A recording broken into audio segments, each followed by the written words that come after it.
Big Swole 58 here, and welcome back. You know by now that I love stainless steel handguns with beautiful wooden stocks on them. And all of the stainless guns that I have, I'll usually polish them to what I consider to be a semi-mirror finish. And the stocks that I have mounted on them, I usually refinish them too to match the finish of the gun. Now I want to show you some of the stocks that I've refinished and talk to you a little bit about the steps that I use to refinish them, and how you can do the same thing and save yourself a bunch of money over buying new stocks, or even the old mint condition stocks that will cost you a ton of money.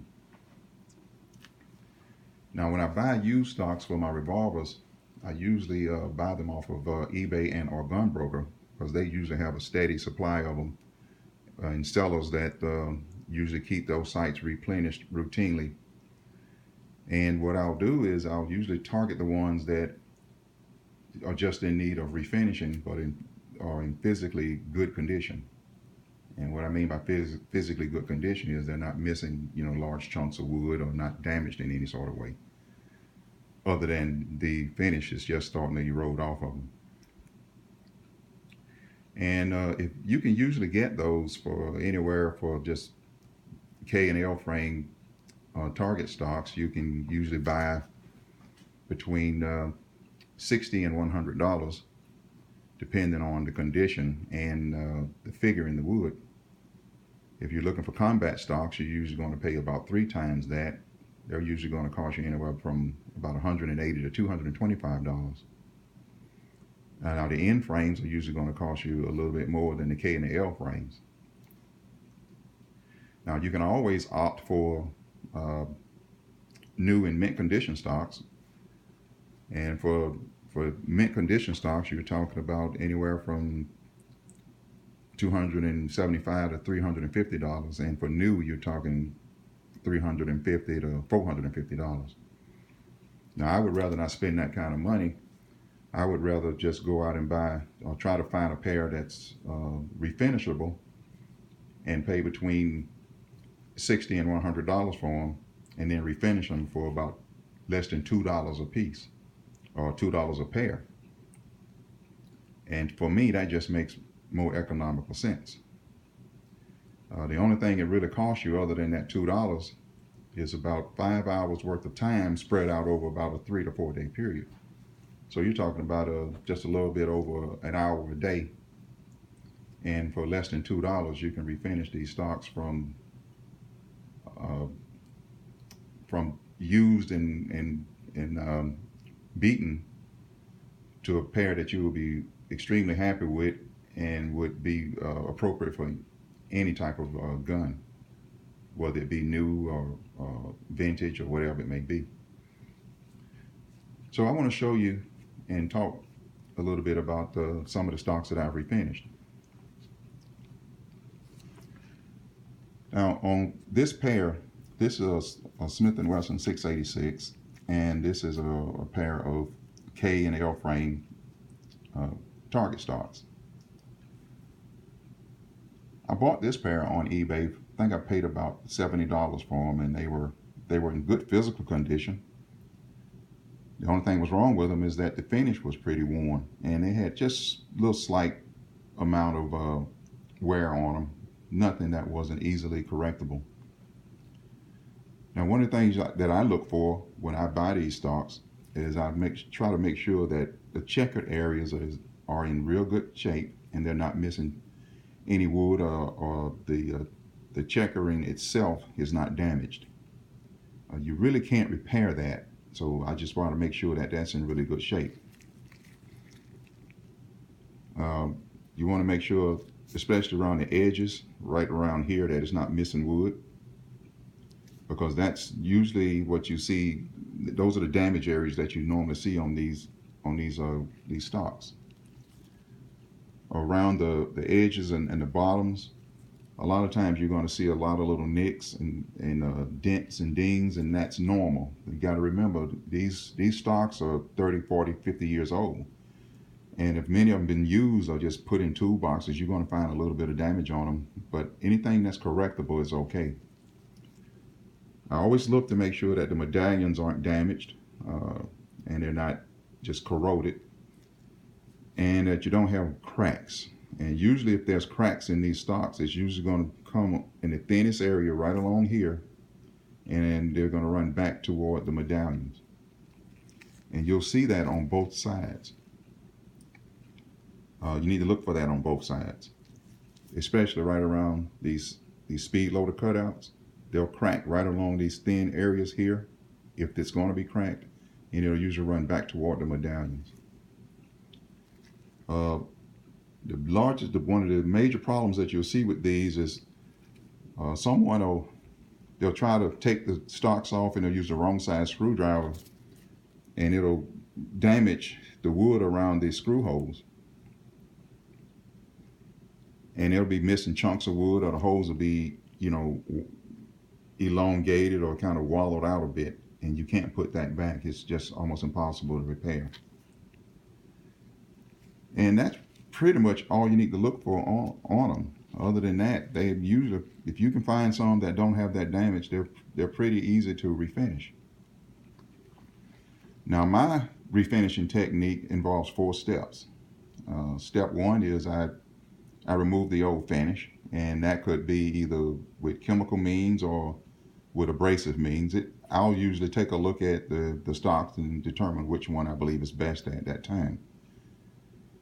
The second step is I'll always mount the stocks on the gun that I want them to be on. The gun that I bought the stocks for is the gun that I'm going to mount them on, because I want to fit them to the gun.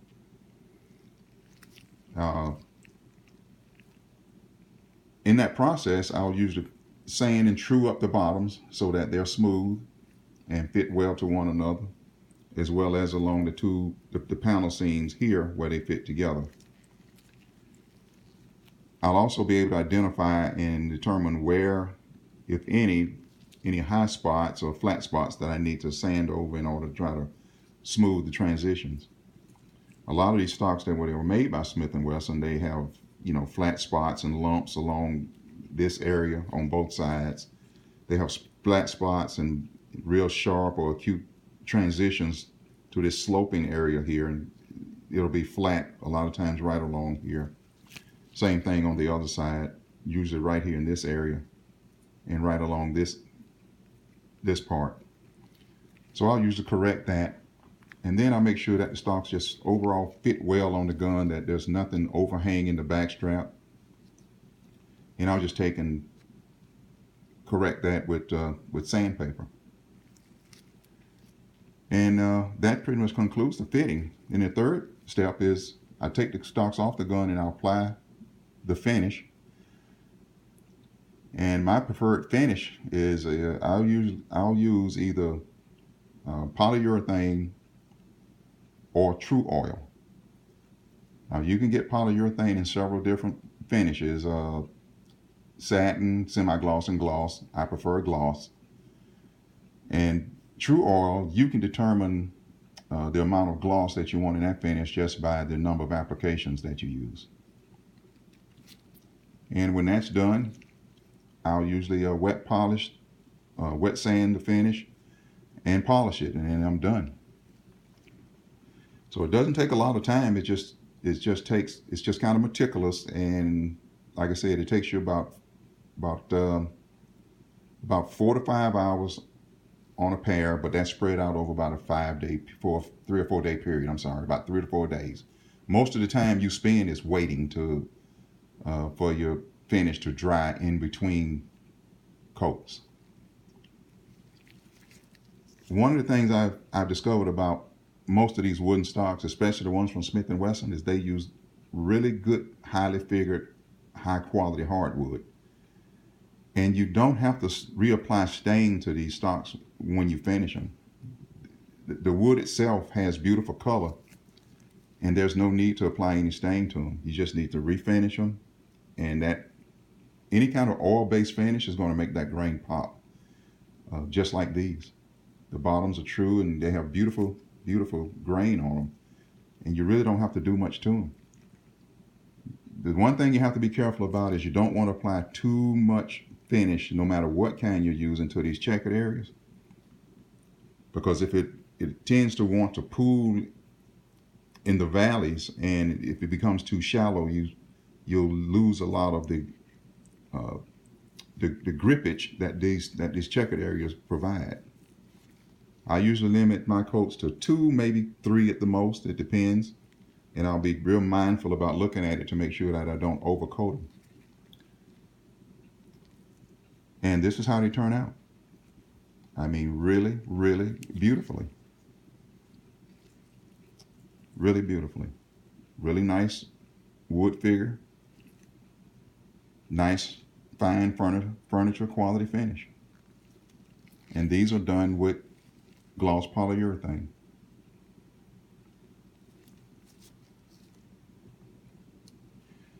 These stocks cost me, I think, if I remember right, I think I paid about $70 for these. Now you compare $70 versus a pair that you would buy that were new or mint would probably cost you $270. This I find to be a bargain. This pair, again, cost me about $80, and only because they had such beautiful wood figure. Now they were not in this condition when I bought them. They were worn just like the other pair was, but I knew with just some refinishing they could be some really beautiful stocks. Another thing I look for when I'm looking at ones to buy to refinish is I try to make sure that I get a matched pair. A lot of these stocks that you find, they're not matched sets. They've been mismatched, or some may not be the factory original stocks that even may have come on the gun, and they may not fit correctly, or they may have end grains that don't run in the same direction. That to me is usually an indication that it wasn't a match set. And for what I want for the guns that I buy, that just doesn't. It's not what I'm looking for. So a lot of times it takes me a little bit longer to find the ones that I want, because I'm looking for, a particular type of grain and a particular, and I want a match set. Now this is a match set, and these stocks had no physical damage, so they were easy to refinish. I've got about maybe 8 coats of clear poly on these, and as you can see, they turned out beautifully. That is just a beautiful reddish brown, natural wood color, unstained, just oil-based polyurethane. I love these old Smith & Wesson stocks. They're some of the nicest you're ever going to find on a handgun. Now this method works true with almost any kind of wooden stock. It doesn't have to just be Smith & Wessons. This is a Taurus PT92, and I bought this gun new, and they don't come with wooden stocks anymore, but you can buy these from Taurus for about $12, and I bought them, and they came just like they finished this way, except it was kind of a flat, dull finish, and all I did was strip the old finish off and refinish them the way I like to finish my stocks. Now these stocks cost $12 from Taurus, and they looked like a $12 stock when I bought them. And about 3 days later, they look like this. Now this is a true oil finish. Very easy to apply. And all I did was strip the old finish, sanded them to about 800 grit sandpaper with 800 grit sandpaper, and started applying a true oil finish. I think I have about 8 coats on here, and this is how they turn out. You can do this with any wooden stock. And the last ones I want to show you are, this is a Smith & Wesson model 4506. Now this gun comes with plastic grips on them. They're very narrow, and I just didn't like the way they fit. And I bought these used off of eBay for about $13 because the finish on them was gone. And again, I stripped them clean, mounted them on the gun. These are Hogues and they fit pretty well, but they did have they didn't fit very good right here in this seam. And I just sanded the seams to make sure that they fit well, and then I refinished them. This too is a true oil finish. About 8 coats. Wet sanded when I was done and polished them. And this is how they turned out. Now these were a little bit different because this was, I believe, looking at this grain, I believe this is like a Paul Ferro. When I stripped them, they didn't really have a lot of wood color. So in order to make this, to bring the grain out, I kind of did something different with this. Is I put a very, very light coat of woodstock brown and then overlaid it with a very light coat of cherry and wiped it off. And that's kind of how that wood has that brownish, it's got a nice gunstock brown color, but with a little bit of red in the figure. And then I just refinished it with true oil. And this is how they turned out. Wet sanded and polished at the end. And this is easy to do. So you take a pair of stocks that you pay, 10 or 12 bucks for, and with a little bit of time, they look phenomenal. Now if you decide to do this and you go through the trouble of refinishing these stocks, the last thing you want to do is mess them up. Now I routinely shoot all of my guns. I have none that I call save queens. And when I take them to the range, what I do is I take the wood stocks off and put some of these pack Myers on it that most of the guns came with when I bought anyway. And that keeps me from damaging the stocks when I'm at the range. The last thing you want to do is go through the trouble of refinishing these stocks and then turn around and damage them because you dropped your revolver or you mishandled your gun and you scratched them or got a dent or ding in them or something like that. It's not a lot of work, but why redo it if you don't have to when you have something else that you can mount on the gun before you go to your range and enjoy your range time. So if you want to mount beautiful wooden stocks on any of your guns and you don't want to break your bank doing it, shop around and find the old beaten ones that are just refinished, just need refinishing and aren't damaged, and just in a few easy steps with materials that you probably already have at home or in your shop or your garage, and with a few hours of time, you can turn those old beaten stocks into some beautiful, beautiful stocks that you'll be proud to mount on any gun that you have. Anyway, I appreciate you watching this video. I hope you found it entertaining and informative. If you did, please click my like button, and I appreciate any comments that you want to leave. I don't mind criticism as long as it's constructive. That's how I grow, learn, and improve. So that's all I have for now. Until later, this is Big Swole 58 signing off.